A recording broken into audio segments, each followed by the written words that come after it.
changing face of communication, I think those people who are a little more in age, they might remember the days when even basic talking was extremely difficult.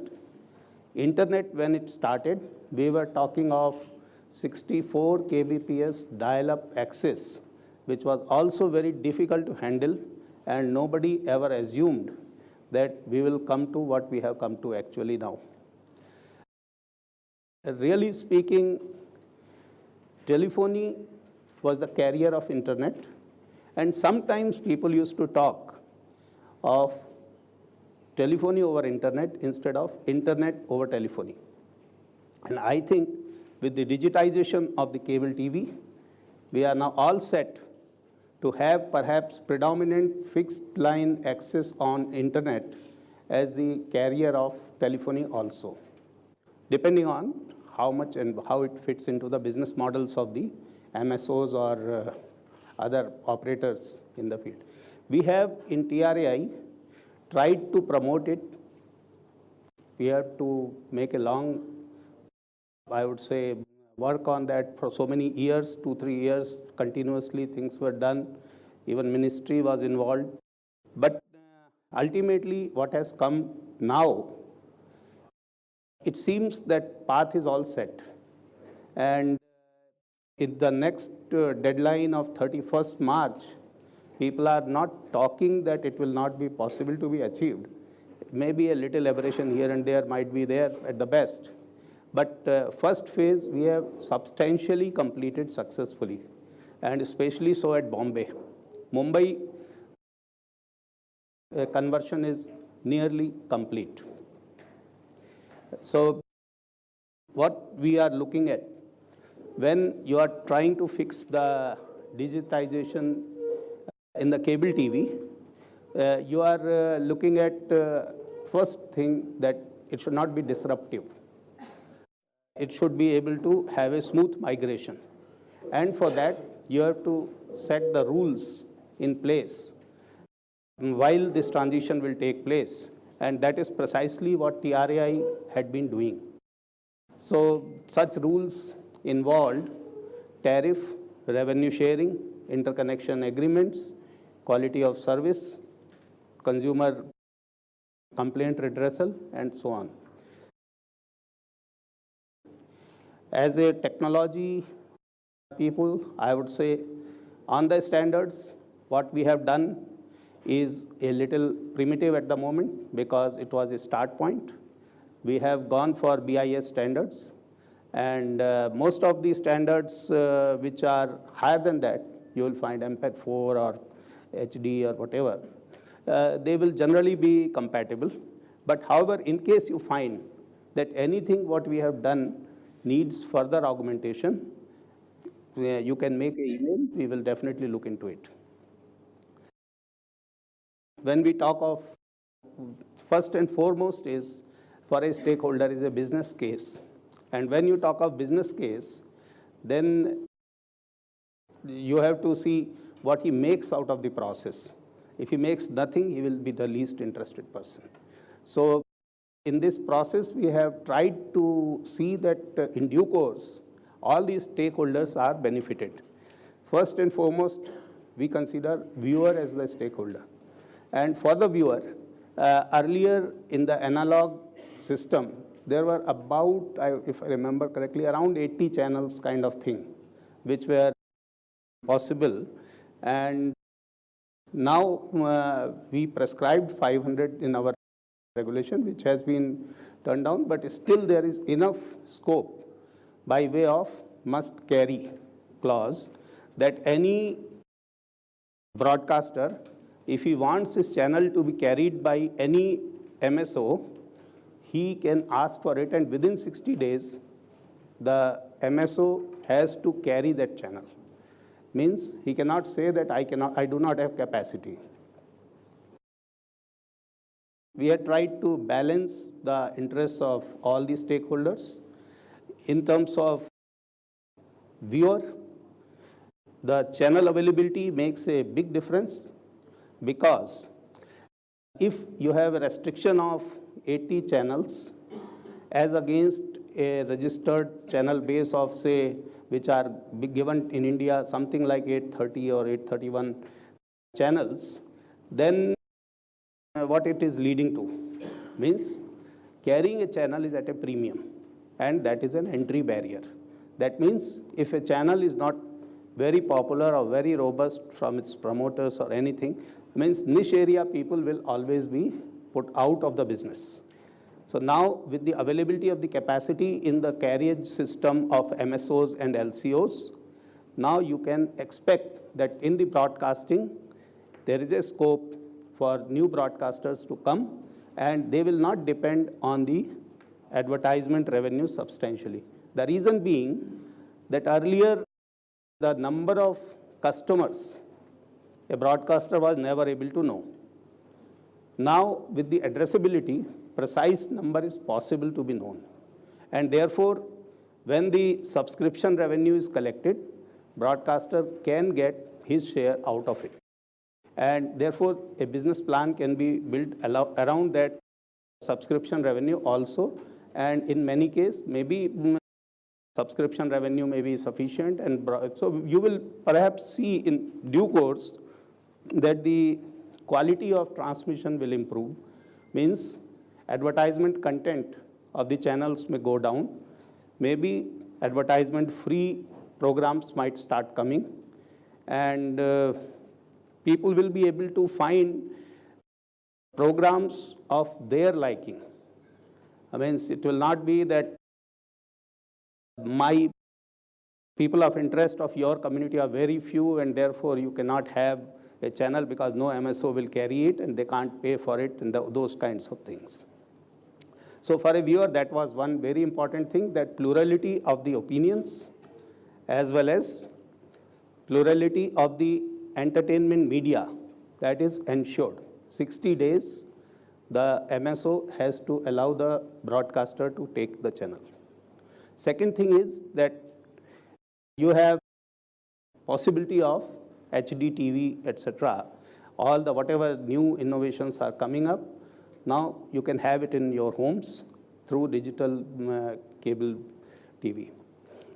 And in this whole thing, we have tried to fix the tariff as a sort of ceiling.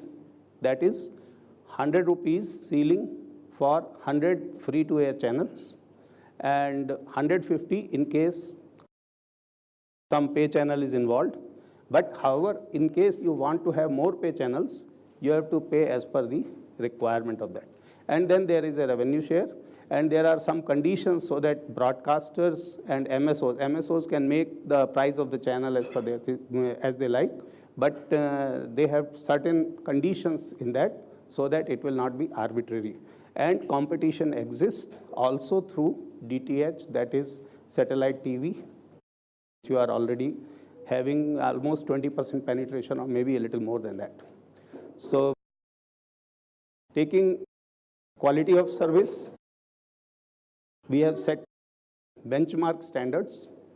We have set the basic things like it should be provided within this period. It should be, means interaction between the LCO or MSO and the customer.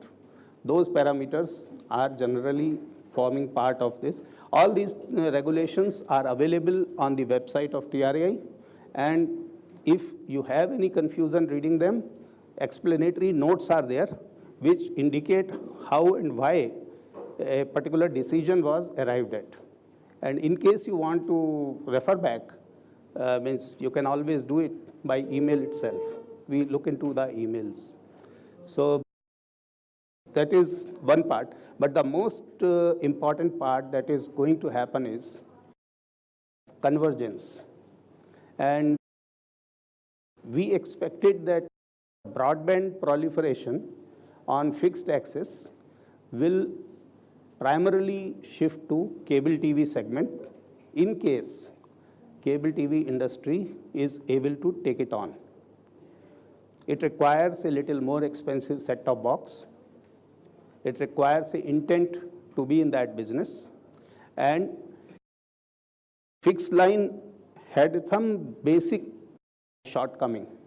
For example, it started much earlier than the cable TV, and still it is, I think, around 31 million kind of. So very much below than the anticipated figure of cable TV, which might be 3 times higher, around 95 million. And this is as against the households of 255 million kind of thing. So a lot of work has to be done.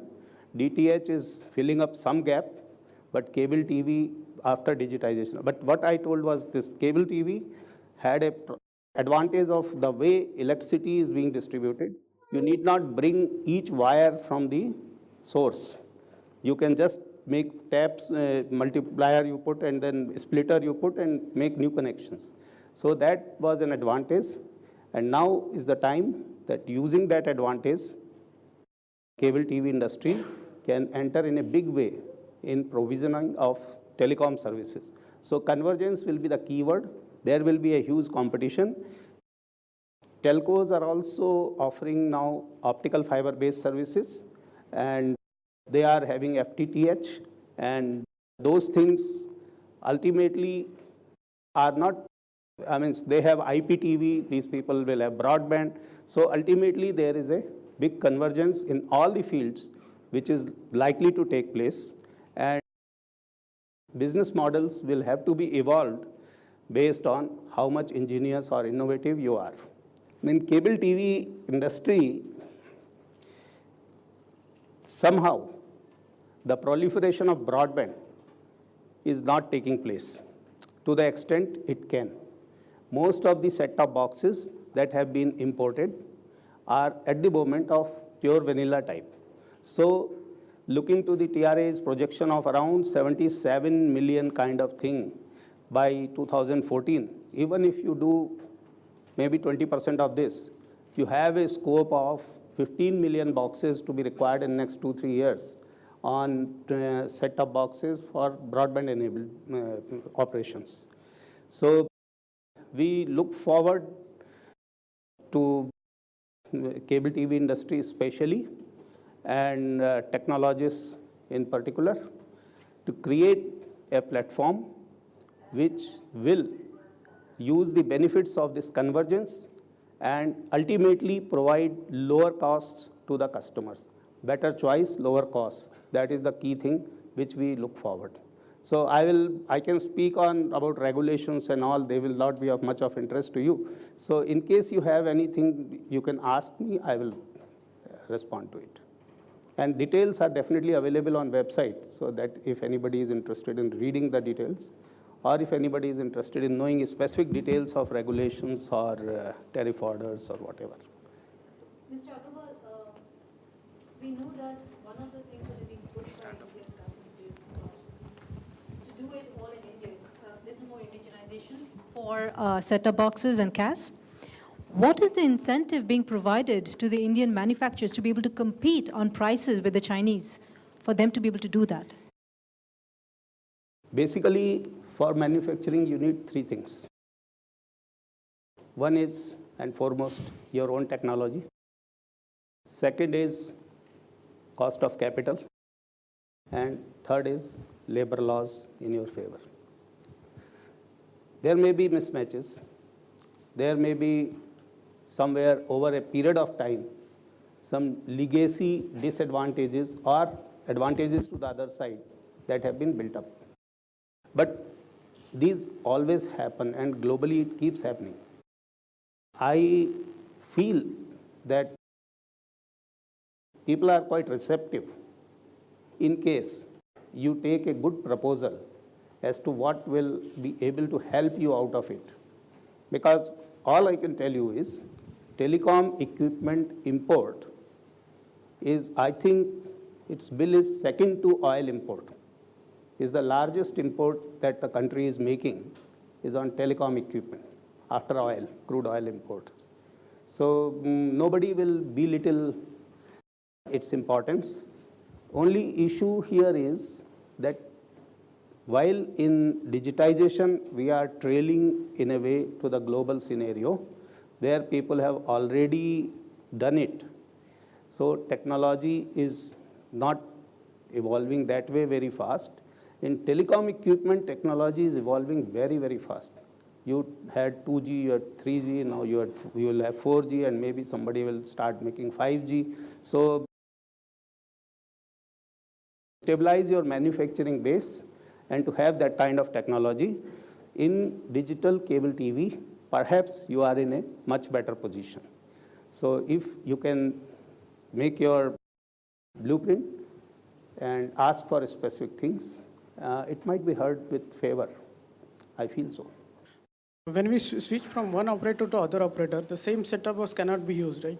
So maybe there are technological issues as well as some. So what is, as per TRI, what is the best interoperability of the set-top box and how it can be? We call it set-top box interoperability. And it's a very good question, I would say. It's a very important thing which at least customer and it affects. When a customer wants to shift from one service provider to another service provider, in cable TV case, it is mostly the MSO which is getting switched over. And if you are changing the service provider, then there are two types of possibilities. One is that the same set-top box, it remains compatible with the signals of the other MSO, which at the moment cannot be guaranteed.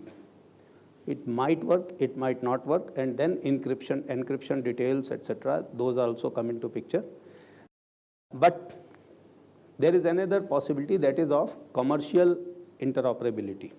So for that, we have made that every MSO has to offer the set-top boxes into three types of tariffs. One is outright purchase with 1 year warranty. Second is hire purchase. And what is that third one? I think Mr. Mansukhani will be able to put it. Monthly subscription, rental basis. So now if you have a rental basis thing and you want to change over, you just return it to the earlier one and get out of to the new one. So commercial interoperability is to a good extent available.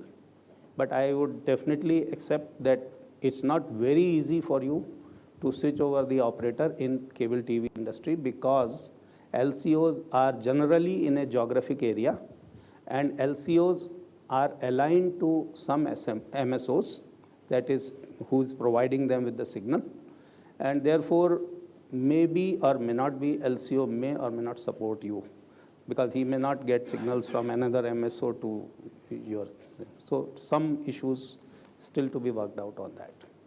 I mean, there is a huge viewer base in the rural areas as well, and there is a possibility of creating more market, more business out of it. All right, I'll just brief a little more about that. In the recommendations for unified license, TRAI has also given a recommendation for a district level license, and in that, local cable TV operator can take a telecom license in a district level. Still, government has to finalize that and to decide on it. So it is not available as of now, but it's only a recommendation at the moment. Now, for broadband proliferation in rural areas, there are already some subsidies which are available.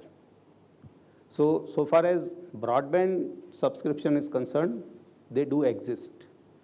But for cable TV was a pre-existing phenomenon. So to subsidize it, in what way and what benefits it will get out of it to the society, that needs to be worked out. And if you work it out, people will definitely listen to it, what kind of subsidy you are looking at. So with that, I thank you.